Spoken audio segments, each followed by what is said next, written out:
मियाम पुनमक के मफम द करिगुमा मतंग खंगहनजरी थौबाल मेला ग्राउंड लेरिबा DDI studio Dhanesh dance institute studio की ओइना डांस की क्लास हौजरगे डांस पुनमक पाम्बिबा मियोइसिंगना लाकदोरिबा डिसेंबर की तांग 10 दगी एडमिशन तौबा यारगनी हौजिक फॉर्म थाबा हौजरी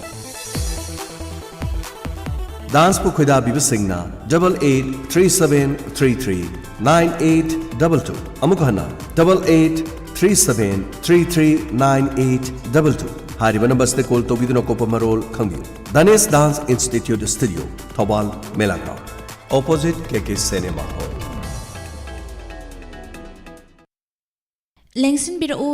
बिरओ लेजल आई केयर खंगबोक बाजार इमा लाइरेंबी खोंना मफम असिदा मखल कयागी फ्रेम अमदी लेंस फंगबिगनी अरीब चही लोइशलकपा अमदी अनौब चही लाकपसिगी डिस्काउंट सो पिजरी फ्रेम दा 20% लेंस दा 50% की खुदोंगचाब फंगबिगनी मखल कयागी अनौब टेक्नोलॉजी सिजनदुना मिट लायंगबगी खुदोंगचाब लेजरी लेंसिन बिरओ लेजल आई केयर खंगबोक बाजार इमा लाइरेंबी खोंना कांटेक्ट नंबर पिजरी 9612421970 अमुक्तंगाना 9612421970 खोंजोम लाइबुंगी अवांग थंगबदा युम तारिबा इंखोल से हेक ताइनबा लंबीगसु ताइनबा इंखोल ओइना युम ताबा यारबा पुलिस स्टेशन गिना नोंगचुकलोमदा लौ मराक संगम लौराक संगम अनि ओइना पुन्ना लौगे हायरसु यारबा लौफोम योंजरी पाम्बिबा मियोइसिंगना कांटेक्ट तौबियो 7005293829 अमुक्तंग हना 7005293829 करिगुम्बा दोम अना लायंगबदा सेल यामना चंगबकी अवाबा मायोकनरबा अमदी अना लायंगबकी मतांगदा खंगनिंगबा इन्फॉर्मेशन कया फंगदबगी अवाबा मायोकनरबा वाबिरगनु इंडिया हेल्थ कार्ड एप की मतेंगना अना लायंगबदा पैसा संगबा हंथनबा अमदी अना लायंगबगा मरी लेनबा इन्फॉर्मेशन कया लाइना फंगबा यारे इंडिया हेल्थ कार्ड की मेंबरशिप ओइबा म्यूइसिंगदा पीरिबा कानवसिंगदी अहानबदा hospital diagnostic centre dental care optical store pharmacy medical equipment store physiotherapy home nursing care ambulance service न सिंगबदा इंडिया हेल्थ कार्ड की मेंबरशिप ओइबा म्यूइसिंगना 10 to 30% की डिस्काउंट फंगबा याई अनीसुबदा अना लायंग खगनतना beauty salon hotel fast food restaurant gym and fitness lifestyle and fashion store cosmetic product न सिंगबदसु इंडिया हेल्थ कार्ड की मेंबरशिप ओइबिबा म्यूई खुदिंगना 10 to 30% की डिस्काउंट फंगबा याई मसिदसु नतना health insurance medical checkup package medical tourism medical loan facility online doctor consultation न सिंगबदसु 10 to 30% की खुदोंगचाबा इंडिया हेल्थ कार्ड होल्डर सिंगदा पिजरी कानबसिंग असि लौनबगिदमक ngasiमा गूगल प्ले स्टोर दा संबिदुना India health card app download तौबियु अमदी मेंबरशिप एनरोल तौबियु Download India Health Card app today. Please share. Admission हांगदुकचरी नुपा मसा अमसुंग नुपी मसा सिंगी 2021 अमदी 2022 की ओइना the GL Shorthand School of Speech Writers Khangabok Thoubal Manipur English steno and typing मसिगिदमक्ता शॉर्टहैंड असिबु तमनिंगबा छात्र छात्री सिंगी फॉर्म थाबा हौजरी ड्यूरेशन था 10 क्वालिफिकेशन 10+2 अमदी मसिगी मथक खुदोंचाबा सिंगदी फर्स्ट सेकेंड अमदी थर्ड बैच की ओइना था अमगी टाइपिंग की फ्री कोर्स पिजरी अदोमना प्राइवेट अमदी गवर्नमेंट जॉब सिंग फंगबा याननबगिदमा अदोमगी कैरियर की हेन खुदोंचाबा लौबी क्लास तौगदबा मतम अयुके पुंग 3 मखाइदिगिना अयुके पुंग 9 फावबा मफम खंगबोक अवांग मनिंग लेकाय Thoubal district Manipur opposite Khangabok higher secondary school Khangabok अकुप मरोल गिदमा कॉल तौबियु 6909003341 अमुकहना 6909003341 अयुक के पुंग 9 मखाइदिगिना पुंग 3 फावबदा कॉल तौबियु लोइनना अनौबा बैच किदमा निंथौ काबा खुदिमकी हौजरगे खंगहनजरिबा Joshi Laishram founder the GL Shorthand School of Speech Writers Khangabok Thoubal Manipur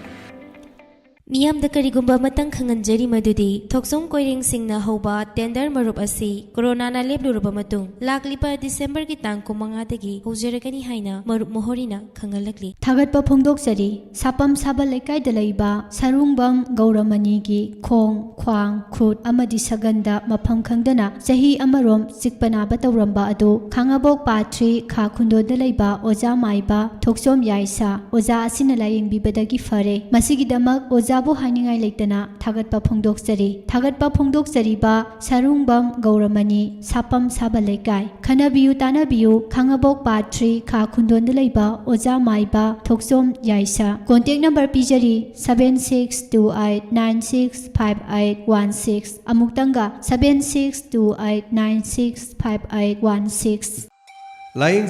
ꯂꯥꯌꯦꯡꯖꯔꯤ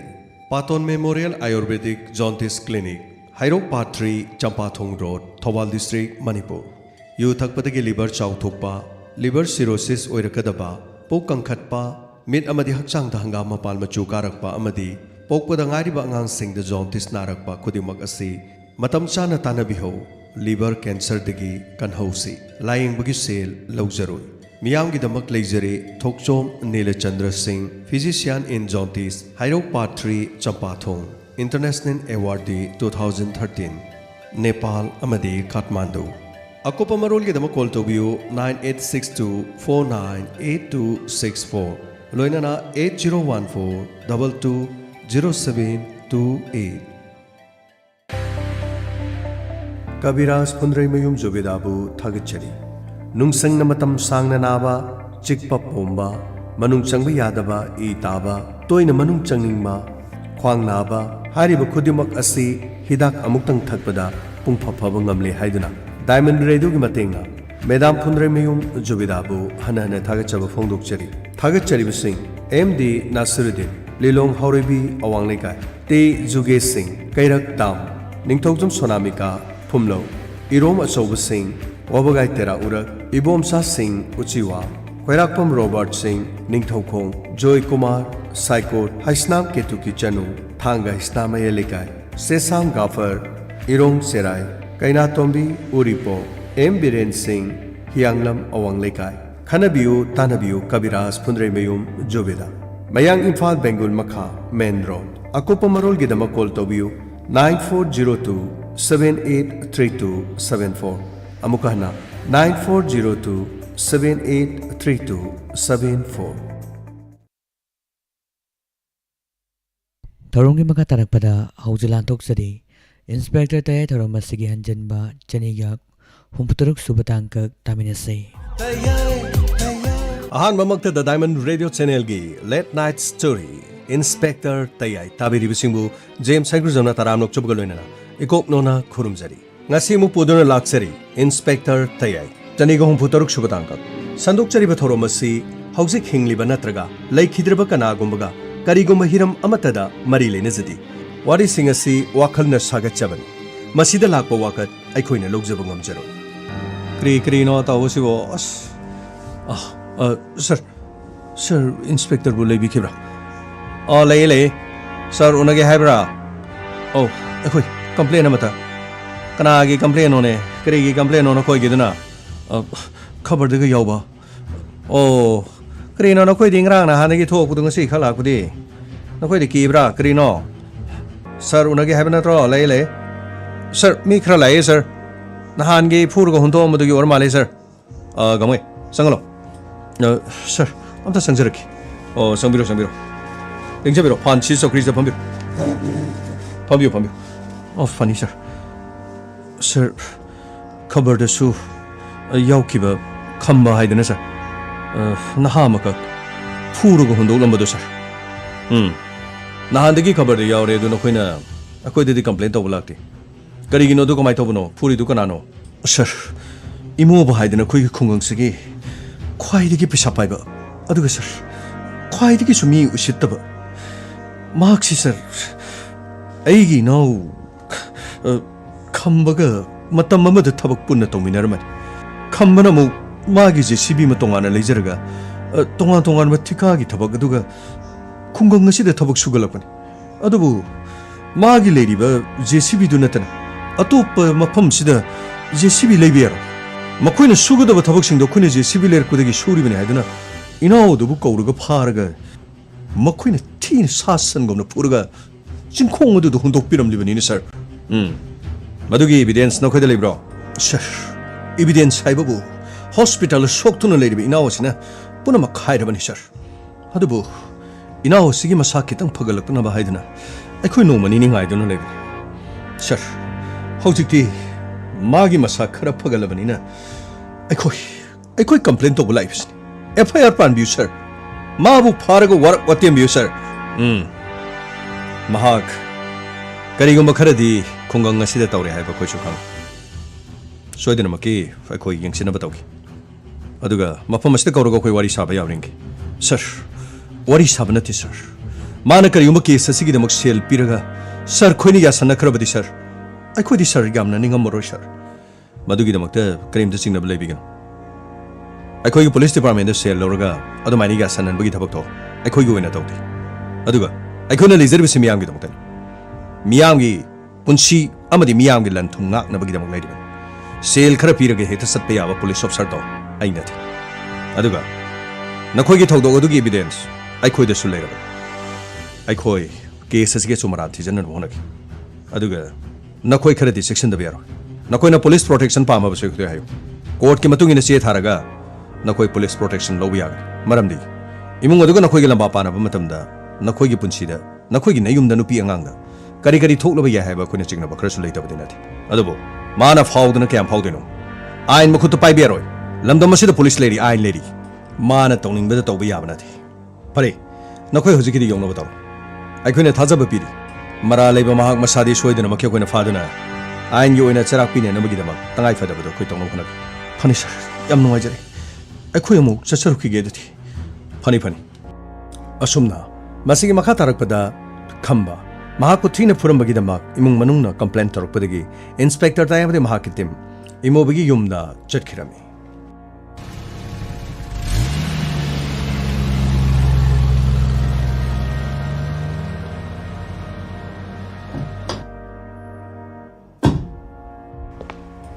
थोंथिलो लेब्रें sir नुंथंगना थाबदा नुंथंग कोप मीदो अदुगा चा मानरमदना मो करि तौदना करिनो गमै नंगना हाइदुबो मा याम फावरि नखोइ किरगा चलजे हाइरो अखोइ पुलिस निने अदुबदि चोंबा सर अदैदा नुंथंगना थाबदा नुंथंग कोप मीदो ओरमलदि करिनो मथबा कादि सुमाइना फलगो माना थिनबदो अस आई करो करो करो ठेंगरे मी लेबि ब्रो पुलिस लाइए मपानदम तो थोपिरो मी लेबि ब्रो करी ताकपीगदबा युमसी इमोबगी युमनिको माने करी लेरगे सर काखतपिरो यारे यारे इमोब लेरदि अमुत कौथोपिरो अदुगा मनाउ नुपारो मेन मासो थोनबिरो करीनी हाइजोगे केस अमगिने हायो पुलिस लाइए खरा थुना सोलो हाबियो फनी फनी सर करीनो मागी मयुमसिदि यामना वांग सावख्रेदगो सर मसिदगी अमो मसादुगा इंस्पेक्टर करी मरंगिनो मफम मसिदा आपकी करी लेगे केस अमगी मतंग तंगाइ फदना केस असिगिदमक्ता स्टेशन दमक्ता लापिदबा याद करीगी केस ने हाबिरिबा केस हाइबबो खंबबो दोमना यामना थीना फुरगा सिंखों चिंया अमदो हुंदोगलमा खंबगी पुंसी सिनिंगसेतगी हिंगमा एमंग मनुंगना पुलिस स्टेशन दा लागा कंप्लेन दो इंस्पेक्टर आइना फुई हाइबदी मदुगी साखीदी मीने हेक्ता हाइजलगा इंगोंदा इंस्पेक्टर खोइने हेक्ता लोबिरिसिबो मीने हायरगे हेक्ता यारगदी खोइने हेक्ता हाइजलगा अखोइना हाइबा मीदो सार खोइने हेक्ता फाबा याब्रो नो नो नो नो अखोइ एविडेंस लैतबा मफमदा खुद थादि अदोमना खंबाबु फुई हाइबा सखोइ एविडेंस लैरबा कैसु कानारो फजन हायरिंग सिदने स्टेशन सन बताओ करी फजन हायरिंग है बा इंस्पेक्टर आई की उकिल द कॉल तौकी अदुगा आई लाबसु नखोइगी स्टेशन द उकिल ग लोइना आई सी पुरगा लागन यारे को चलो चलो चलो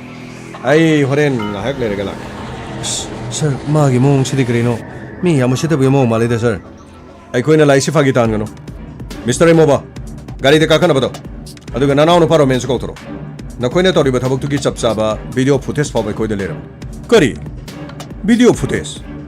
अदुना कनाना पिरिबा मदु नंगी नथौनदे अखोइगी थौनी नखोइगी मायोक मी के अमरोम नखोइना तौरि थबक्सति यानिंगदब मी के आलेस नखोइसु खंगदम लमदम मसिदा नखोइना सेंजाव पाइबनी खुंगंग असिदा नखोइ मंगाइरे हाइदना नखोइना तौनिंगदना तौबुदि यारोइने आइन ngaknaraba अखोइदे अखोइबु फागी ओइने अथुबा मतमदा गाड़ी से काकलो अदुगा होरेन कोर्ट के चे पुरुगलबसु बेल लथोकबा यानी यारो अदुदि होरेन अखोइना खंगन कंप्लेन लाइसे फागी नते अदुगी मथकता एविडेंस यावरगनी नंगना खंबबु तथि तवइने तरुगो फुबुदुगी वीडियो अखोइदा लेरो नंगना खंगनिंगलबसु अखोइना स्टेशन दोटकनी अथुबा मतमदा नानाव पादे कोथरो इंस्पेक्टर अदुक यामना वंगांग कमजाव हनबा आई एसी कनानो हाइबसि नंग खंगद्रेने नंग कनानो हाइबैना खंगमुगी मथौ तादे अखोइ लेरिबसि मी मसक खंगनब नते अखोइदि लाइरबैना खुनबा प्रजा मियाम पुरमक अमतो ओइना ओइ अदुगा मीना हाइरगे हेक्ता सत्पा याबा अरे मखा खरा पिजरगने पंगलै लेरिगे सत्पा याबा मीदु नथि इंस्पेक्टर ताइ कनानो हाइबसि खुंगंग असिदा लेइबोरदि आइबसु नंगना मसबुना खंगम थोइ यामना फजन हारिङैसि गाड़ी से काखलो नत्रबदिना खुदां पाइरगा सोर सोजिंगने इंस्पेक्टर नंग ngangliba mafam ase kanagi yumno aigi yum imo bagi yum aduga lamdam masidi mo ba harigadi imo babu masak khangdaba kana su leitabani nang chu mafam asi konba police inspector amani ai khang adubo aina haridna aigi ukil da aina phone tawgani haidana ai su court gi chanabi loina khangmai nang na court gi chanabi khanglasu khangdrabasu mafam asida lagli se police inspector amani karamba case इमुंग मनुंगना मनाव नुपाबु ताथि तावैना फुदल अमे हाइदना police station दा लाक्तुना evidence का लोइना थबक अदु नंगने सथरे खंगलो फावदा आइखोइनि Young लेगदबना नंगी उकिल दो खैना गाइबगी मथौ तादे आइखोइना पुरगा custody दे नंबो वहंग पांग मतुंगा नंगी तंगाइ फदब नंगी उकुलना कोर्ट के चे पुदुना लागलबसु मतम मदु दखना गदबना चलो याम थुना काखलो नत्रबदे फबोइरो काखलो तमसो गाड़ी कारगा चन्नब तौरसी रोमेन अखोइगो उकिलगो फोन अमुक्ता दितो तमसो अखोइगी मेमो खोइ इतेमेंदु खोइ मखोइना दम हाइजरन येंग तारेदना इंस्पेक्टर नंग नंगमरा आइना ngमरदि येंग तारेदना ऐ नंग इगा कंपटीशन नतिने लान बुलालदि अखोइगी मायक्ता लेगिना खन्नो चुम्बु चुमलबदिने नमांग थाना सिबिगे खंब्रा लालबदि उपाय लेति हे काखलो हे नखोइ करि येंगे खुदां छपाइ जिंगलुने फरि सर काखलो खंगिदर नय खंगिदर नय इमा वकना नय खंगिदर नय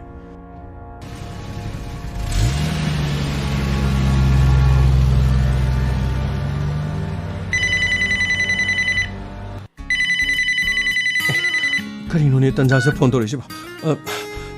कइदोरगे जोनी करिनो फोन तोरेसिबो नखोइगी तमोसु पुलिस न फारगा पुक्रमाले युमदा नोइ तमोसु लेत्रमनिना ngaktang unajidena yaroy अखोइ नमानिना आई क्वेश्चन सेनदना लई नोइ नमना क्वेश्चन सेनरगा नंग किरिरो आई करिम तो उनिंग दब्रो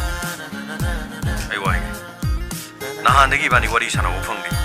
टेक्स्ट मेसेज ngata अदो नखोइगी नबुंगना तौजरिदो नंगबु नुंगसिदना नंगबु सेनजरिनि ने तौरिनि खलुबदा आइना सौबिदोगी वान माना नहानिगोंद फुरमगिगो आइसु लमन बदि खुमग्रबने करी लमन नं खुमिबो करी लमनोबा अदुबदि फारिदुनिना कइनो हासिबो फारिसि नंना पुलिस त नंना ताइराबा आइना तापगि वानातेदा फारिदुगी मरमदु माना कइनो नान खबर दियोबदो खम्बा हाइब्रगेनो अदु माना लंबीदि यामना thin फुरमनिदा अदाइसु नोइ नबुंसिंदु लेबदुदा फावरगे चटपदु तन्दना ngaktung gari du mong songom de insilaga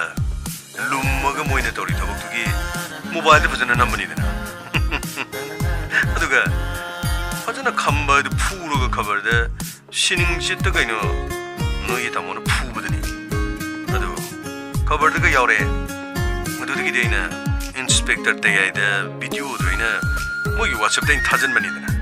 ꯑꯗꯨꯗꯒꯤꯗꯤ ꯏꯃꯨꯡ ꯃꯅꯨꯡꯅ ꯀꯝꯄ꯭ꯂꯦꯟ ꯇꯧꯔꯒ ꯏꯕꯤꯗꯦꯟꯁꯇꯣ ꯃꯇꯤꯛ ꯆꯥꯅ ꯂꯩꯔꯕꯅꯤꯅ ꯅꯣꯏꯒꯤ ꯅꯕꯨꯡ ꯑꯅꯤꯗꯨ ꯐꯥꯔꯦꯗꯅ ꯀꯔꯤꯅꯣꯅꯦ ꯍꯥꯏꯁꯤꯕꯣ ꯅꯪꯅ ꯍꯥꯏꯔꯒ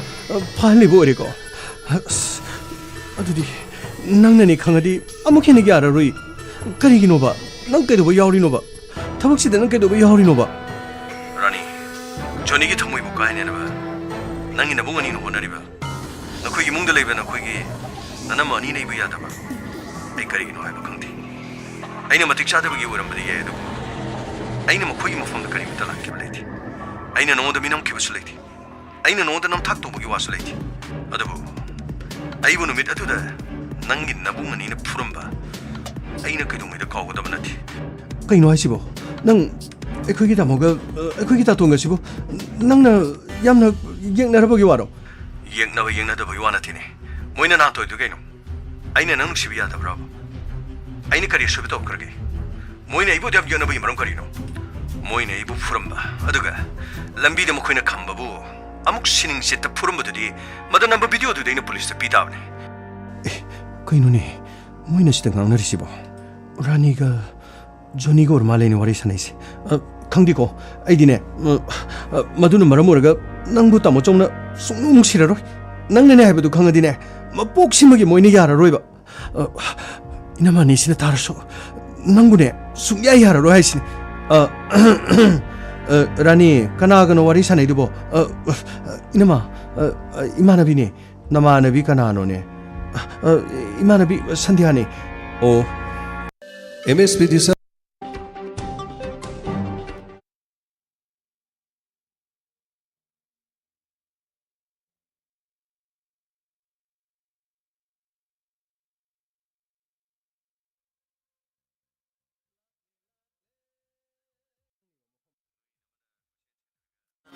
ꯅꯪ ꯀꯤꯔꯤꯔꯣ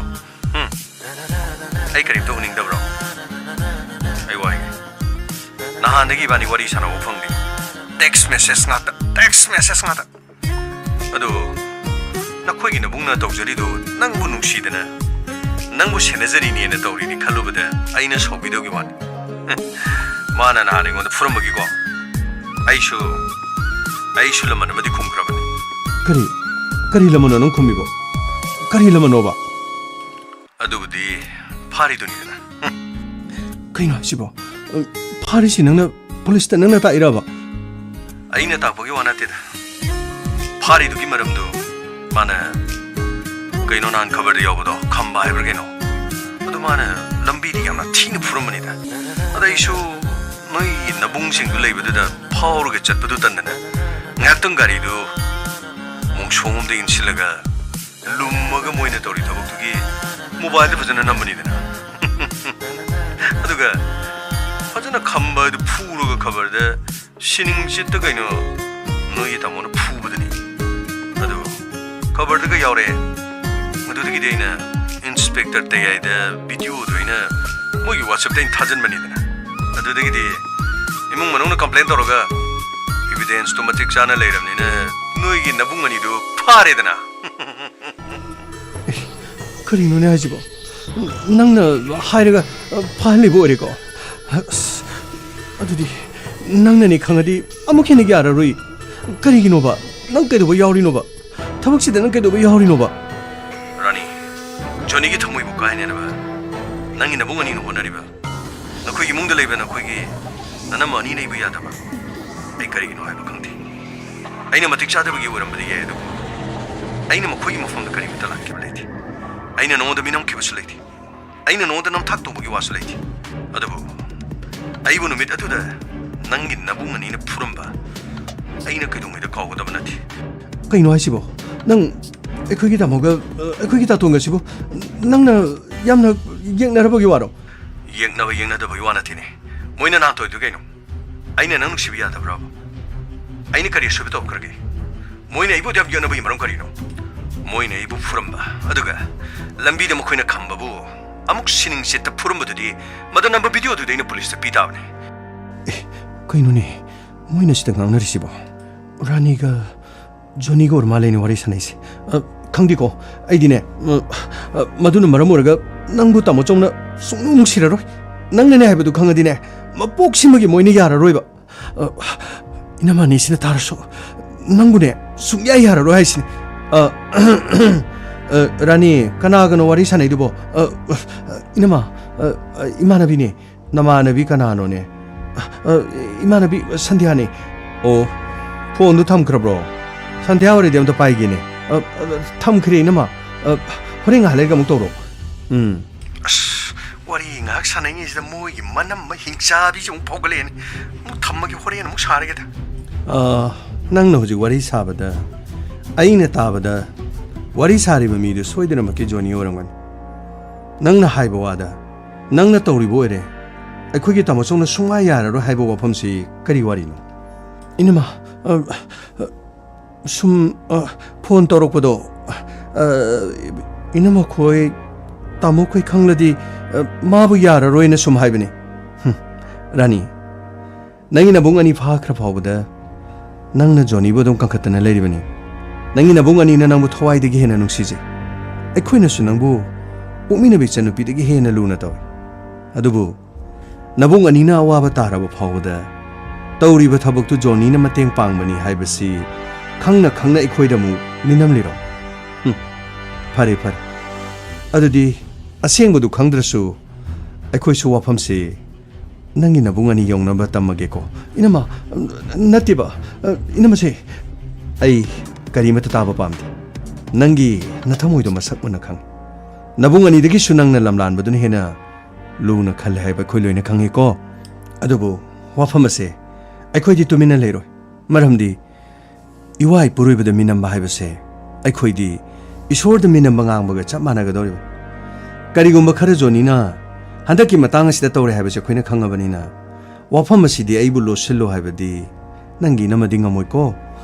phare nang na haidrabasu chingnaba khara sidi nangi nabungdadi aikoina soidana tamang inama amtang ai khoi inama yare kamai tongni tawrisi tanja sida lummaga muktaram meba tawrisi aigi mapoksi amna tolid imaga babungana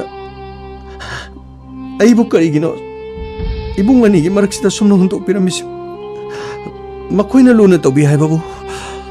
aigi hakti amata fangtre aigi thamoina aina khoida jaba aina nungsi jaba aina pamjaba amada aina karigumba amata aningba phongdokpa yandre chawroba yumasida uchekna sarang amage manungda leibagum chekpal marina kosilaba mafam asida sumna tangi mangal kharata fangi haibagi wan adu aina maramoidana ibung ani so awa phomda tara amarom da Johnny aibu nungsiba gidama aibu nungsiba na ngahorba mahaki thamoina aiga kaina dana ba aibu phangnana na bagidama aigi tamo amadi aigi tathonbu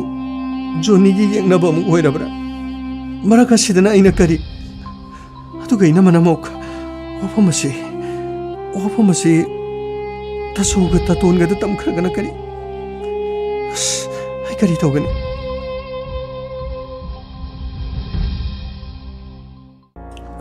Inspector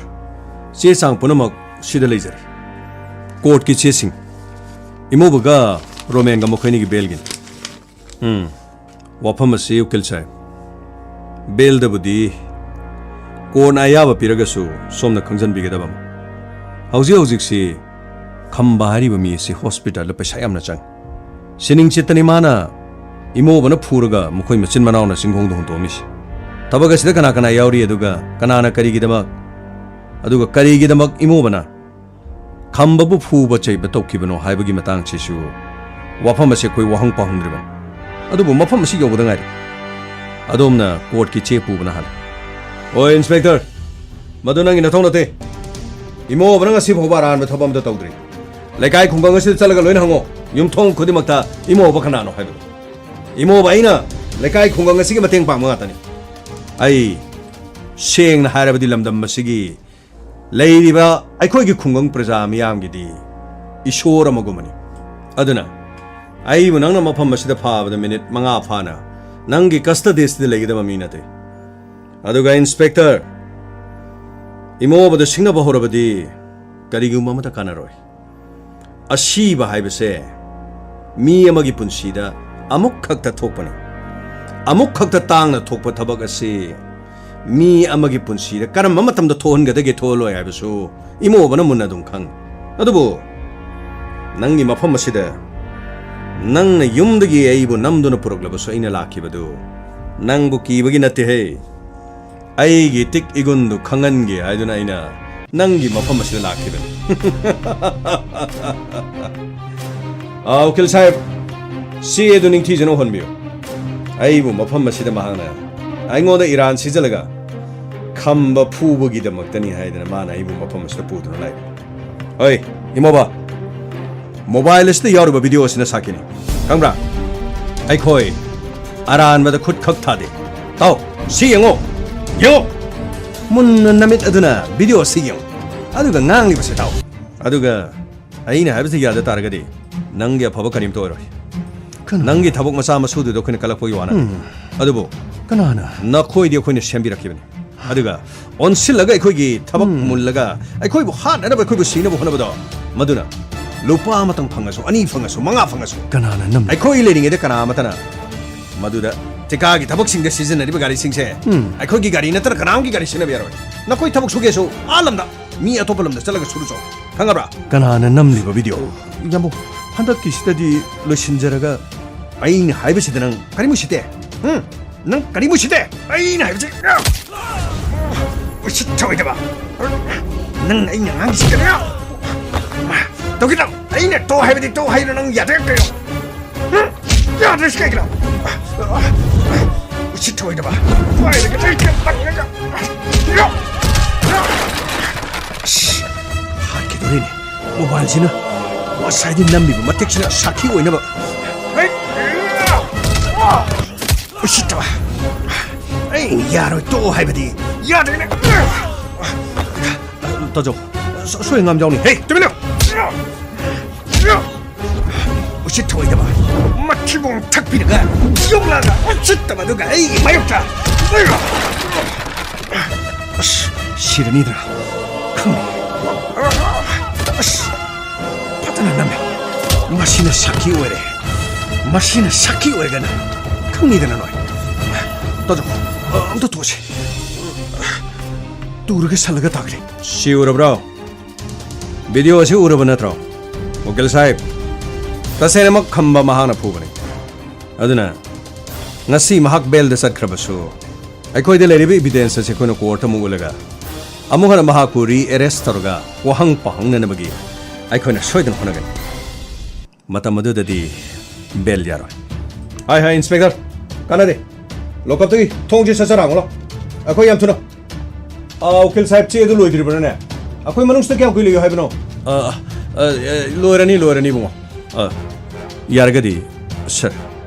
CC court ki cheni na bel do gamai thong hang dokso thadoko sir mukoi bo wana pharaga muk thadoko tarabra sir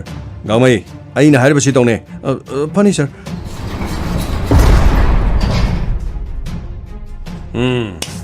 na khoi manung si mot khrene hey bungo ai di manung si yam kuine lebe ade matung manaw ai bu phadring eda wakhan nu mun khaluko as kuri no ne hai sigo gamai sir inspector handak ki matang asidi aina nang bu ngak pire haina di khangan ai gi yom da laktuna nang na kare sunata ba case adu gi damakta paisa kaya pibagino paisa kaya pibagino ibu phabalai dubo ai mafam ase police station nangi neum nate aduga paisa khar pirga leirga chatpa yaba police inspector daina de ushit thoi da batago mafam se nangi wangang pham nate ai khoi de leiribe evidence asina court ta mukche tharga nangi nathakta re arrest tong phona gadar yam thunu sakra solo mafam stagi nasak tu gende chalo ukil sahib ai khoi sana bataush imoi mo as sir ꯈꯨꯠꯁꯤ ꯃꯔꯦꯡ ꯆꯠꯂꯤꯗꯀꯣ sir ꯑꯃꯨꯛ ꯍꯟꯅ ꯐꯥꯔꯒ ꯁꯤꯕꯨ ꯀꯔꯤꯅꯣ ꯑꯩꯒꯤ ꯈꯨꯐꯨꯗꯣ ꯁꯤꯕꯨ ꯇꯧꯔ ꯊꯤꯟꯅꯤꯡꯉꯦ ꯃꯥꯒꯤ ꯃꯁꯛꯁꯤ ꯁꯔ ꯒꯥꯎꯃꯩ ꯃꯗꯨꯒꯤ ꯃꯇꯥꯡ ꯂꯥꯛꯈꯤꯅꯤ ꯃꯥꯅ ꯑꯩꯈꯣꯏꯕꯨ ꯁꯤꯠꯇ꯭ꯔꯤ ꯁꯨꯔꯦꯗꯅ ꯑꯩꯈꯣꯏ ꯐꯥꯎꯕꯗ ꯃꯥꯅ ꯁꯨꯃꯥꯏꯅ ꯁꯤꯠꯇ꯭ꯔꯗꯤ ꯃꯤꯆꯝ ꯄ꯭ꯔꯖꯥ ꯑꯃꯗꯗꯤ ꯃꯥꯅ ꯀꯔꯤ ꯇꯧꯔꯝꯒꯅꯤ ꯌꯦꯡꯕ ꯇꯥꯔꯦꯗꯅ ꯃꯥ ꯁꯣꯏꯗꯅꯃꯛꯀꯤ ꯑꯃꯨꯛ ꯍꯟꯅ ꯑꯩꯈꯣꯏꯅ ꯐꯥꯅꯕ ꯍꯣꯠꯅ ꯇꯥꯕ ꯁꯟꯇꯣꯁ ꯁꯔ ꯑꯩꯈꯣꯏꯒꯤ ꯏꯟꯐꯣꯔꯃꯔꯁꯤꯡ ꯊꯥꯗꯣꯛ ꯃꯈꯣꯏꯒꯤ ꯃꯆꯤꯟ ꯃꯅꯥꯎꯅ ꯇꯧꯔꯤꯕ ꯀꯔꯕꯥꯔ ꯑꯁꯤ ꯀꯔꯤ ꯀꯔꯤ ꯈꯨꯡꯒꯪ ꯑꯁꯤꯗ ꯃꯈꯣꯏ ꯀꯔꯤ ꯀꯔꯤ ꯇꯧꯏ ꯃꯈꯣꯏꯅ ꯇꯧꯔꯤꯕ ꯊꯕꯛ ꯃꯈꯣꯏꯒꯤ ꯕꯤꯖꯤꯅꯦꯁ ꯑꯩꯈꯣꯏꯒꯤ ꯏꯟꯐꯣꯔꯃꯔ ꯊꯥꯗꯣꯛꯑꯒ ꯑꯗꯨꯒ CID ꯀꯥꯡꯕꯨ ꯑꯩꯈꯣꯏꯒꯤ ꯃꯤꯑꯣꯏ ꯄꯨꯝꯅꯃꯛꯇ ꯃꯈꯣꯏꯅ ꯇꯧꯔꯤꯕ ꯊꯕꯛꯁꯤꯡ ꯑꯁꯤꯒꯤ ꯏꯟꯚꯦꯁꯇꯤꯒꯦꯁꯟ ꯑꯃ ꯈꯪꯅꯕ ꯍꯣꯠꯅꯁꯤ ꯐꯪꯒꯅꯤ ꯁꯔ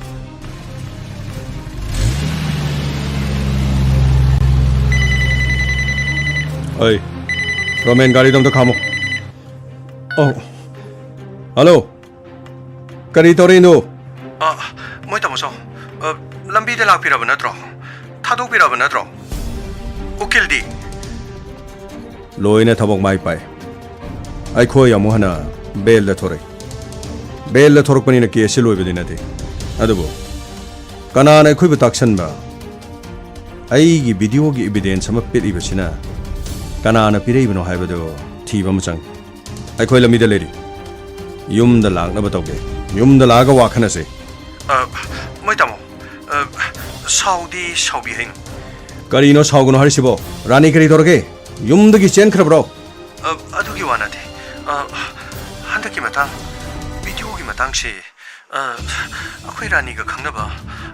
ꯖꯣꯅꯤ ꯍꯥꯏꯕꯗꯨꯅ ꯑꯣꯏꯔ ꯃꯥꯜꯂꯦ ꯀꯔꯤ ꯅꯪꯒꯤ ꯋꯥꯁꯤ ꯁꯦꯡꯉꯕ꯭ꯔꯣ ꯃꯈꯣꯏꯅ ꯋꯥꯔꯤ ꯁꯥꯟꯅꯕꯗ ꯅꯈꯣꯏꯒꯤ ꯇꯥꯃꯣꯆꯧꯗꯨ ꯑꯩꯅ ꯐahꯟꯕꯅꯤ ꯑꯩꯅ ꯏꯕꯤꯗꯦꯟꯁ ꯄꯤꯕꯅꯤ ꯀꯔꯤꯅꯣ ꯃꯣꯏ ꯐꯣꯟꯗ ꯋꯥꯔꯤ ꯁꯥꯟꯅꯕꯗ ꯑꯗꯨꯒ ꯑꯩꯈꯣꯏꯒꯤ ꯔꯥꯅꯤꯅꯁꯨ ꯋꯥꯐꯝ ꯑꯁꯤ ꯂꯣꯜꯂꯞ ꯇꯧꯏ ꯁꯣꯏꯗꯅ ꯃꯥꯅ ꯑꯣꯏꯒꯅꯤ ꯑꯗꯨꯒꯨꯝꯕ ꯊꯕꯛ ꯑꯗꯨ ꯈꯨꯡꯒꯪ ꯑꯁꯤꯗ ꯂꯩꯕ ꯃꯤ ꯑꯃꯠꯇꯅ ꯇꯧꯕ ꯉꯝꯃꯣꯏ ꯑꯩꯒ ꯌꯦꯡꯅꯈꯤꯕ ꯃꯤ ꯑꯃꯅ ꯇꯧꯕ ꯑꯣꯏꯒꯅꯤ ꯍꯥꯏꯕ ꯑꯩ ꯈꯪꯉꯤ ꯐꯔꯦ ꯑꯩꯈꯣꯏ ꯌꯨꯝ ꯌꯧꯔꯒ ꯋꯥꯗꯨ ꯈꯟꯅꯔꯒꯦ ꯊꯝꯃꯣ ꯇꯥꯃꯣꯆꯧ ꯀꯅꯥ ꯑꯣꯏꯒꯅꯤ ꯖꯣꯅꯤꯅꯤꯗꯅ ꯖꯣꯅꯤ ꯅꯪ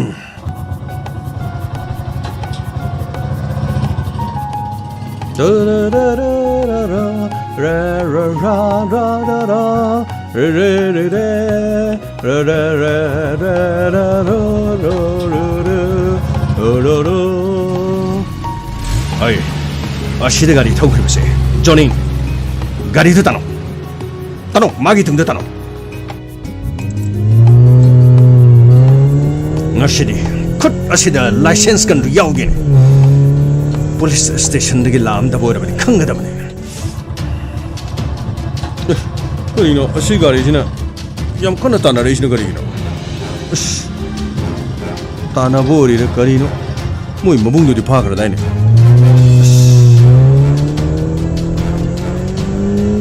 ꯀꯩꯅꯣꯅꯦ ꯌꯥꯝ ꯀꯟꯅ ꯊꯧꯔꯛꯏꯗ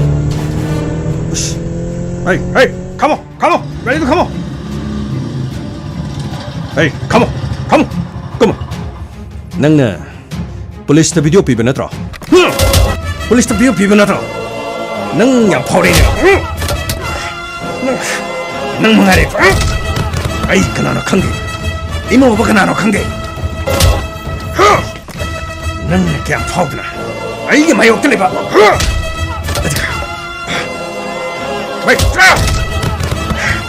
ꯅꯪꯒꯨꯝꯕ ꯀꯔꯤꯁꯨ ꯂꯩꯇꯕ ꯑꯩ ꯃꯥꯌꯣꯛꯇ ꯂꯩꯔꯒ ꯄꯨꯂꯤꯁꯇ ꯅꯪꯅ ꯚꯤꯗꯤꯑꯣ ꯅꯝꯃꯒ ꯑꯩꯕꯨ ꯃꯤꯡꯆꯠ ꯊꯤꯅꯅꯕ ꯅꯪ ꯌꯥꯝ ꯐꯥꯎꯔꯦꯅꯦ ꯇꯥꯃꯣꯆꯧ ꯐꯨ ꯅꯈꯣꯏꯅ ꯐꯨꯅꯤꯡꯕꯗꯣ ꯑꯩꯉꯣꯟꯗ ꯐꯨ ꯅꯈꯣꯏꯒꯤ ꯅꯔꯥꯟꯗꯨꯅ ꯅꯁꯥꯒꯤ ꯅꯔꯥꯟ ꯑꯗꯨꯅ ꯃꯄꯨꯡ ꯐꯥꯖꯔꯒ ꯄꯨꯂꯤꯁꯇ ꯐꯥꯕꯅꯤ ꯅꯪ ꯎꯁꯤꯠꯇꯕ ꯅꯪ ꯌꯥꯝ ꯎꯁꯤꯠꯇꯦꯅꯦ ꯐꯨ ꯑꯩꯕꯨ ꯐꯨ ꯑꯗꯨꯒ ꯑꯩꯅ ꯈꯨꯠ ꯍꯜꯂꯛꯂꯕꯗꯤ ꯑꯩꯅ ꯈꯨꯠ ꯍꯜꯂꯛꯄ ꯃꯇꯝ ꯑꯗꯨꯗ ꯅꯈꯣꯏ ꯀꯔꯤ ꯊꯣꯏꯅꯤꯡ ꯀꯔꯤ ꯈꯨꯠ ꯍꯜꯂꯛꯄ ꯀꯥꯏꯅ ꯅꯪꯅ ꯈꯨꯠ ꯍꯜꯂꯛ ꯀꯩꯗꯧꯗꯣꯏꯕ ꯅꯪꯅ ꯈꯨꯠ ꯍꯜꯂꯛ ꯀꯩꯗꯧꯗꯣꯏꯅꯣ 이봉호 아무것도 도코기도 보게 아무것도 도코 केस अहमबगी से मुक्तो लुशन होनेसे मसी अमुक मखा तारदी याररोय ओकेल साहेब मसीदी लुशंगने दबने लुशल्लग फगदबने मसे यादे केस ममागी समतो लुशंगिस 이봉호 नंग सुसाना बतारो नंग शिक्षण matam ama hektada karigumba case asida nang senaram targadi matam ama hektada nayumda changduna nangbu hekta phurga nang hekta losan mangama mini khamra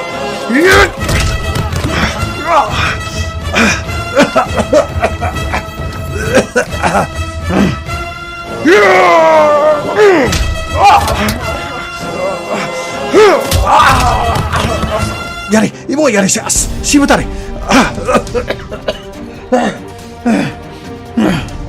Nakoi. Ay nakut tanda basida.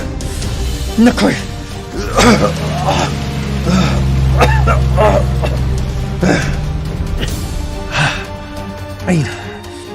Aina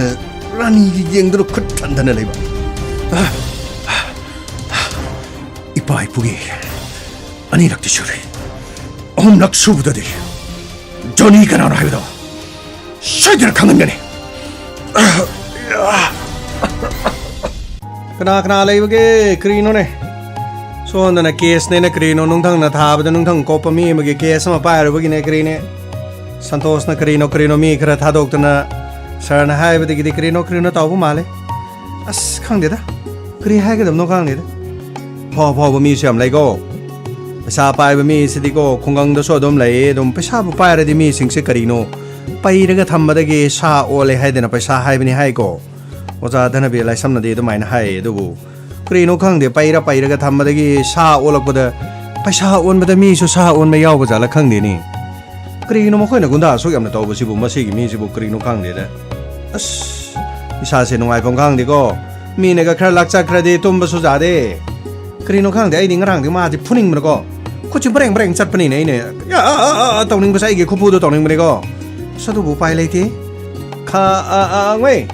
Kha ri taw ho ri no. As pisak na na ma se ko ma se cream de yaw ba na te do. Ge ta kre da sai da dom noi na ROP khra dar ga dom duty khra taw to pani do. Ha ko na case ma pham da sat pani na. As ko do sa ko ba ko. Krino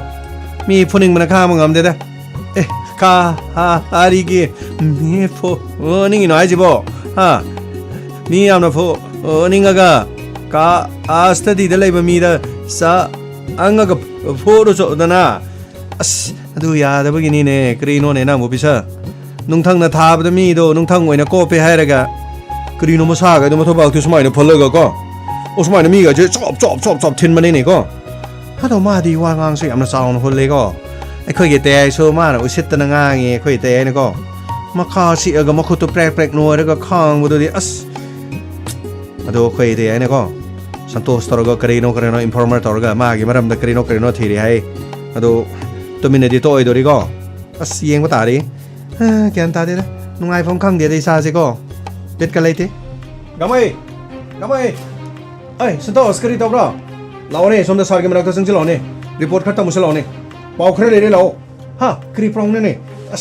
มากี่เป่าตัวเดี๋ยวชุดตากินนี่ไปชักค่อยมันนึกดูว่าขนาดกี่ก็ห้อยขาไงสารบุมันนึกกันเลยกี่บรอเอ้ยเลยกี่วันนี่sir ไอ้ค่อยมันต้องสั่งเจอกี่ sir ก็ไม่ส่งมาสันโตสกรีเป่าเลย sir มาสิกี่มาคุยมาสิมันเอาเนี่ยสิ sir ไอ้ค่อยเนี่ยขังดับกินคงกังงั้นสิเด้งั้นสิเป่าบ่เด้มาคุยกับคิดตั้งมาได้ตกกี่บะมี공강가 시대 아무나 할락디 가이노 하이도 산토스 sir 공강가 시대기 sakkraga 아무나 할락디 해봐 미싱 리포트 레바 미 아니 홈홈 설레르메 sir 거리 가이노 하이시보 sir 나싱랑기 와디나티 sir나 마폼 시대 타볼 락드링에 에코이노 마폼 시대 타볼 락드링에 sir 마시기 이모바 하이바 미시 크라 마학 또 봉가 마자 sir 마나 또 봉가 미시 거리노 낭나 펑이바 파옥싱 시대 공강가 시대기 미 할락디 하시는 거리 sir मखोइगा खजिक्तंग मुक्नखिबा मखोइगा खितंग साउनखिबा दुगा यानादबसि मिसिंगसि खुंगंसिदा मसक उदे है sir खुंगंसिदा मसक उदे हैबा अदुदि मखोइगा खनरगा मखोइना हालगा मफम अमदा फुमजनबा मै थादोखिबसिरा sir मदुमकी evidence दिलेते sir अदुबु sir मखोइगा बु खनखरदि मिसिंगसि sir युमदा हलक्तबा हाइबदि खुन होंग्रिरा नत्रगा मखोइबु किबगी लोटखरिरा खुंगंसिदा हलक्ते हाइबना चिंगबो वफम क्यासु ले अदुगा मखोइ मचिन मनाउना तौरिबा करबारसि करी करबारनो हाइबा चपचाबा खंगथि मखोइगी मसिंग यामलबा गारिसिंग डिम्परदगी जेसीबीदगी अदुगा टिकागी थबकसिंग tongan tongan ba camera so makhoi ni heks aduga makhoi gi machanupi rani ko bo maliksa makhoi gi machanupi si pakhang amata la langna ba yadi aduga pakhang amata muni yeng so yadi machanupi si thine toribra luna toribra haifung khangde he thawai gumna lacha ba su taw aduga tathi taw bugum su taw tasing harabada machanupi si de lambi de langna khona ba yawrati pharga maru kokpa makoi kokpa aduga taptana phurga thadokhiba ngarang na hantasu inong nong namo rani ga khangna jabani haiba joni koba miyoi ma yamna thina phubor ma masigi matung do mu inong nong na aikhoi gi custody stigi thokraga lambi da mo handaki matang asida video asi mahangna pibani haiduna lambi di yamna thina phurug hundok lami haiba paw ma tar adugi paw du di karama tawna santos sir masigi paw sina mafam asida joni haribasiga rajesh koba magtini aduga rajesh ki imung manung do wari se sabor mal aduna wafam asina rajesh ki mayamba ma aikhoi gi informer oibasiga mari le asumna paw silik orakpani sa yamna phare nangi paw asisu joni hariba miyoisina magi maming lot pe yagadra hairagli badudi adunu ori janida anyway haujiga dudi mahaksu khudung thiringai ori maramdi khunggang asida mkhoi ga mungna khibe mi khudima khara lerega khunggang asida lakte hairagadi anyway case asida khambagi imung manungda kari oiga makoina khambagi imungda kari togane haibadu adu sokoi khanadaba yar imung dona sonsi phawbagi da koida police protection dirak palaitre aduga makoida hoji hoji ki oina imo ba haribasina ki halak panatraga makoi gi yumda laktuna wa harabagi wauti sir adugi pawdi kari mata laitre yeng batare makoi machimanauna gari me yam paiduna leriba aduga makoina toriba business kari no habadu informer thado ga mone yengan ko tasena khunggang sti mi mangwa yawrga sing adugi mari makhong akoi tumina thina phonabas informer sing na hariba sing thabo se tokjasunu aduga mangki ba mi sing do topa mafam da leibra natraga makhoi mari mata le horiba sing adu makhoi ga paw phaunabra amukhana halakhidrabra kari marungi no haiba makhoi na kari kari khanba le habadu akoi thidongna batausi phagni sir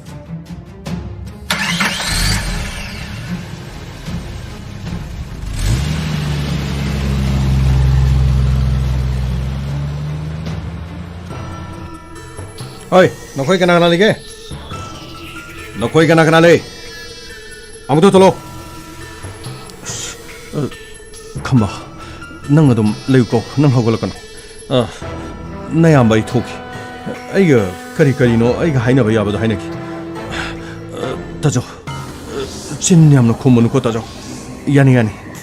Oi, nokoi kana leitrbo? Yumda mila adimi tholo ya ro. Ha? Oi. Toloi doroga imungdo changwa haibirane thokchare imoba kari leire gai police station da chalaga complaint tawi haijibo yamana nadro anaba phamung de leiri sina hogalaga complaint tawdi ormo yamana orongani yamana natrane imoba waro biyati aikoi nangbu pharaga phu chainana baina complaint tawbanati ꯑꯩꯈꯣꯏꯒꯤ ꯏꯅꯥꯎ ꯑꯁꯤ ꯅꯪꯅꯁꯨ ꯌꯥꯝꯅ ꯁꯤꯕ ꯌꯥꯕ ꯃꯈꯩ ꯐꯨꯔꯒ ꯍꯨꯟꯗꯣꯛꯄꯤꯔꯝꯃꯤ ꯄꯩꯁꯥꯁꯨ ꯑꯔꯣꯏꯕ ꯊꯥꯛꯇ ꯆꯪ JCB ꯑꯃ ꯂꯩꯔꯒ ꯇꯦꯛ ꯇꯦꯛ ꯊꯕꯛ ꯁꯨꯖꯔꯝꯕꯗꯨꯁꯨ JCBꯗꯨꯁꯨ ꯕꯟꯗꯣꯞ ꯊꯝꯃꯤ ꯍꯧꯖꯤꯛꯁꯤ ꯌꯥꯝꯅ ꯋꯥꯔꯕ ꯑꯗꯣ ꯌꯥꯔꯒꯗꯤ ꯀꯦꯁ ꯑꯃ ꯇꯧꯔꯒ ꯈꯔ ꯄꯨꯂꯤꯁꯇ ꯇꯧꯔꯒ ꯂꯣꯏꯁꯟꯅꯔꯒ ꯁꯦꯜ ꯊꯨꯝ ꯈꯔ ꯄꯤꯅꯔꯒ loigadra haidana nayamba koi akoi khanajaraga thabaksi adu yabrane paisa kyam pamino nate paisa pamaga yumda laga paisa piu hairaga lore aibu khungang asida hekta pangchop ta chop yaba mi mane na lobro taunu da yamba aikoina tawbi khiba singdu loina kaw nanau nu pa su khoina sembira ko aikoina thabak tawhalaga masidai da JCB matung ilaga thabak tawale madai kakhalaga khara khara thaure thauba heibadagi di JCB na paisa tanbi yai khangmadagi leiraga khungang asida aigi mayok ta thabak toksalku natro nate ai khoina tawriba thabak sibu hekta aiga mayok naraga aiga lamba parani adana mana to kholai dubu shidri dumrai bok phabani ne yama ma do shigadabani ne shiraga ju phagadong ne aduga usit thawai daba oi ai sena ai sini police ta case palido यामना पामना याम थुने सला कौचो करीगुम यामना कौ याद्रदिने यामजो फमुंग तार लें मसीदगी हेन वांगानिंग दे यामना थुनु ngasi चलगा case तो कौरगा case का ए हाइदना आईगिना तलाकदम अदुना ततारदिको यामा अफबोयरो इमोबा case तो तुम कक्षा के कशुकाई अदु इनाउ नुपागी मागी संखिबा सेन थुमदुगा जेसीबी बंदोप थमिसे मसी मतंग हंतोक पिरगदी इमोबा थबकतु मफम मसीदा तौरसु अखोई तौद्रसु अतोपद तौहलसु तौहनजगी मसी मतंगदी इमोबना सिनबियोने गरे आईगी इज्जत लेखा तानबा योलगा आईगी मायोक्ता लेरगा चई साजरगा आईना करिगे सेन पुथोखदैबा हौजिकते आईगी इज्जत चोपलोरगा करिगे आईना सेन पिगनी हा करिगे आईना सेन पिगदोरिनो उसित थवैदबा उसित थवैदबा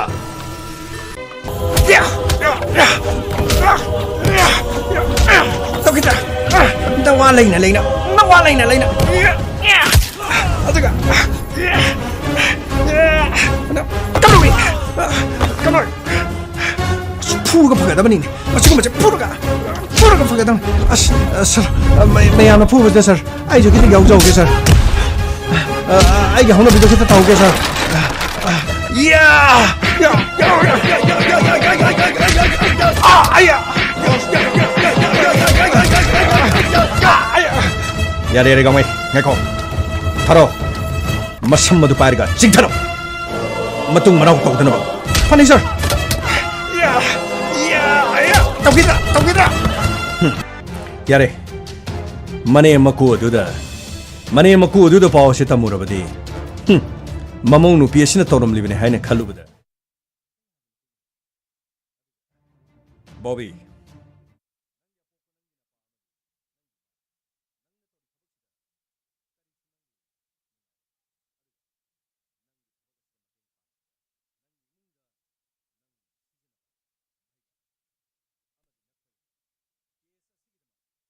इमोबा पैसा सु पिबिद्रगदि केस तो कमाइना कौ उदैनो पैसा दु पिबिरगदि मागी संखिबा पैसा सिंग अदुगा जेसीबी गी बंदोक थमखिबदुगा हनबिरगदि हाइदना अदु अरदि केस तो कक्सरुरगे हौजिग हेता कअसु कक्सरुरगे ए नंग सितबा तौदरिनि यामा हा नंग चा मुसलुदरिने अदुरगा नखोइना चेनाव पुनमा फमुंग लोइन ता लेरोने हा फमुंग लोइन ता लेनो फरनेबा अइंगोदे याम सिंगन नत्रो अदुरदि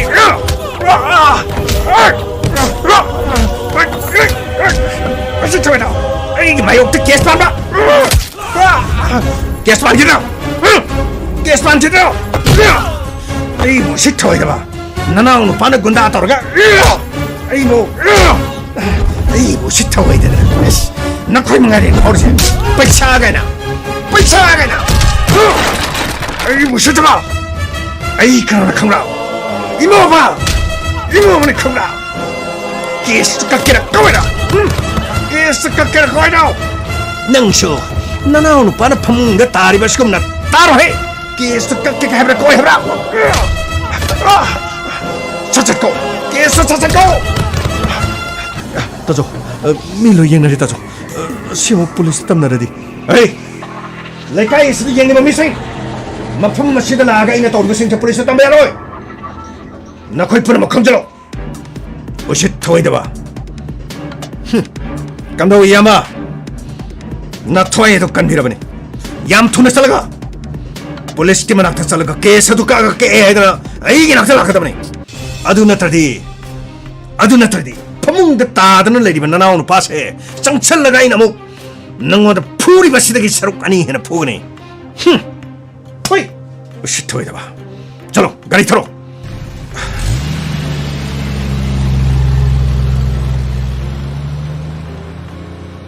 अइबो ꯌꯨꯝ ꯑꯁꯤꯗ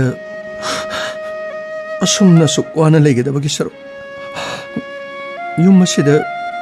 ꯊꯧꯔꯤ ꯌꯥꯜꯂꯒ ꯁꯤꯈ꯭ꯔꯁꯤꯔ ꯑꯩꯅ ꯃꯔꯝ ꯑꯣꯏꯔꯒ ꯖꯣꯅꯤꯁꯨ ꯑꯁꯣꯛ ꯑꯄꯟ ꯌꯥꯝꯅ ꯊꯣꯛ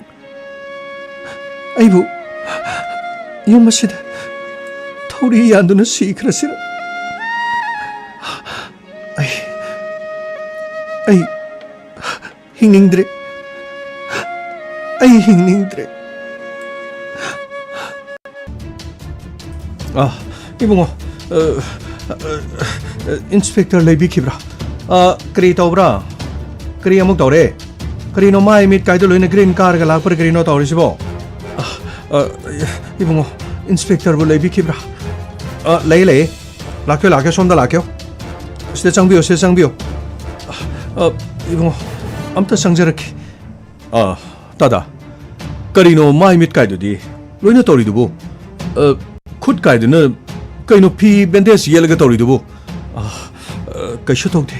आई थबक अमखक सुबदा सुम तुबदगी शोखिदना तौबनी इंस्पेक्टर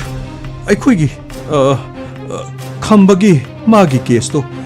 हंदोकचरगे हाइदना लाक्चरीबन कइनो नेतादा हाइसिबो इनाव नुपा दुक थीना सोंना लेरिदुबो केस हंदोगे हाइसिबो कमाय तौबनो अखोइ केस तो अखोइ थेंनाजर इनाव नुपादो करिसु तौद्रे मासु फरे अदुगा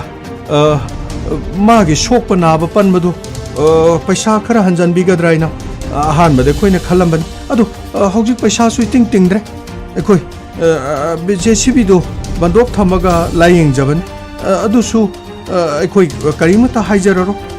केस तो यारगदी कपिरो हाइदना अखोइ लाक्चरीबन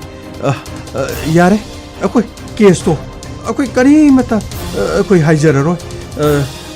यारगदी बुंगो केस तो कपिरोनी तादा खोइदा इना हाइकिबदन केस असि मखोइगा थेंनबा तारगदी खरा लुगनी पुलिस प्रोटेक्शन प्यूरा हाइबसु तादा खोइना तादागी सोइबा फिबमदो सोइदन मकी इमोबा हाइदना तौबरम करिगिदमक केस हंतोकदोरि इमोबना पांथोकरगदी मदो इमोबना पांथोकनी हाइदना केस असिगी मथक्ता कंप्लेंट अमगे इसलमो अदुगा महाकपु फगलगा आइन मरु मयांग तक्थना होनगे नते बुंगो करीमता तकपीरनु बुंगो केस तो कोई थेंगना जररो बुंगो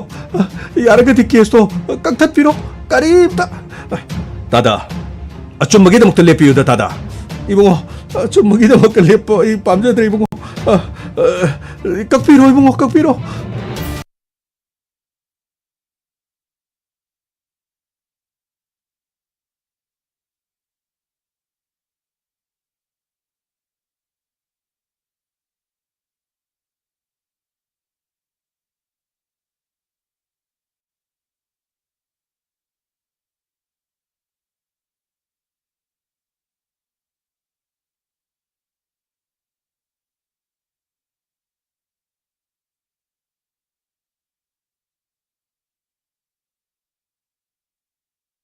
तादा करीगिदमुक्ता दुमना अदुक क्यामना निंगनरिबनो अखोइ लेरिबसे तादा करीमता खंगद्रबो तादा अखोइबु थाजबियो अदोंगे इनाउ नुपागे मदि तादा ज सोहलिबा इमो बबो खोइना लेमना थारो महाकि मथक्ते अखोइना चिंगनबा क्यामरम होजिकसु फंगबन मखातान इन्वेस्टिगेशन तौरगा मागी मरमदा अखोइना खरा हेना खंगनब होनरि मराल मतिक चाना लेरबदि माना करिसु अखोइगी खुत्तगी नाथोप ngमोइ तादा इबुंगो अखोइदी मागा लंबा पाबा ngमजगदब नतिने Ibungo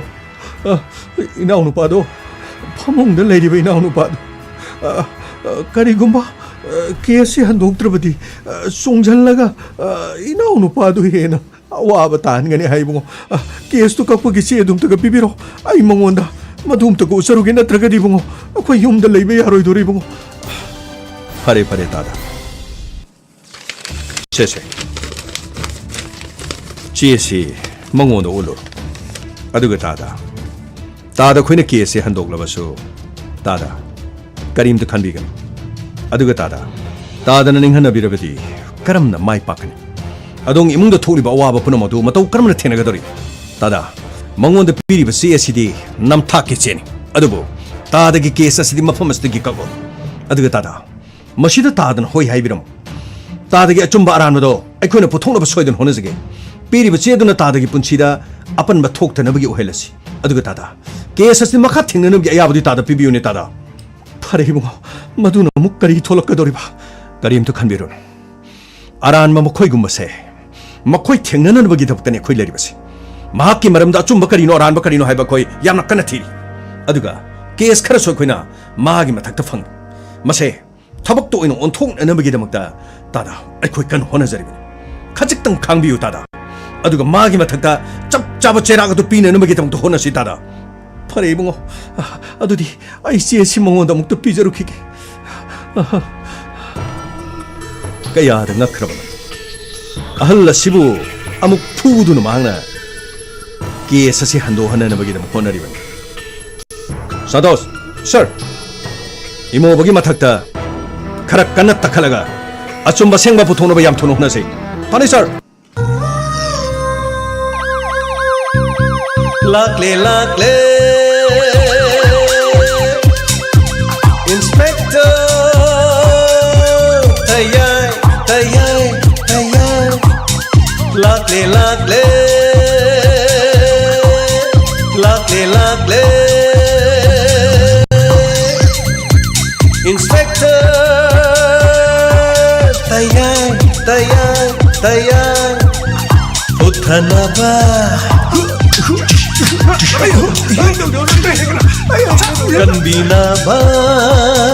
thank you sir welcome उठनबा कनबीनाबा इंस्पेक्टर तैयार तैयार तैयार लाकले लाकले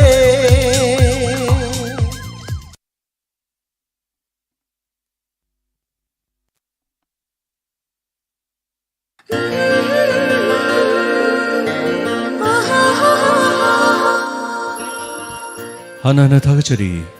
ngasi inspector tayai chaniga hompu taruk suba tangkak asi tabiriba sing loinana ngasi gi birthday tariba sing yai famangol khara piminasi mayam punamak aduga inspector tayai gi loirakpada sagol sem anuradha wife of sagol sem of pendro charangpat maning lekai many happy returns of the day adongi pongno mera sigidamakti yai famangol pijari loinana mathoi sana khongban tabam aduga datarop mangal sana and ranjita hanana thagachari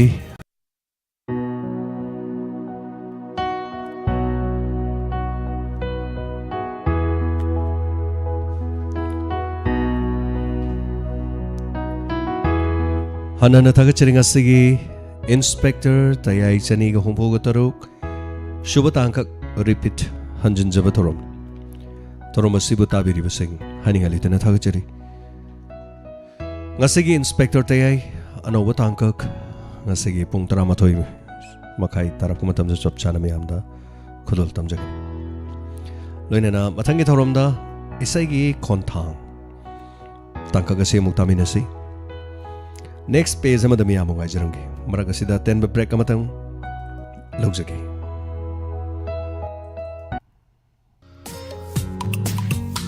Lengsin Biraksi Yengkong Glass Art first time in Manipur Kaksing Supermarket near Hospital Road events in glass beveling glass mapan monthok pa amadi polish tawba 2D engraving glass ta haksilga semba design glass engraving portrait glass amubada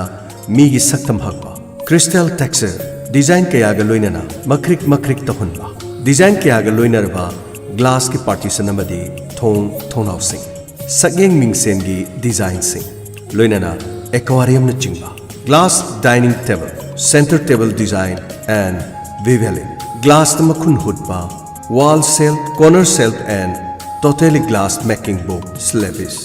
totally glass making podium masi khakta natana makhal makha kaya gi glass na design torba polam kaya phangbigani amuktang lengthok piraktuna medium tabiya mingsel gi mathakta design kaya torba aru ahen gi polam kaya pambiba singna call tobiu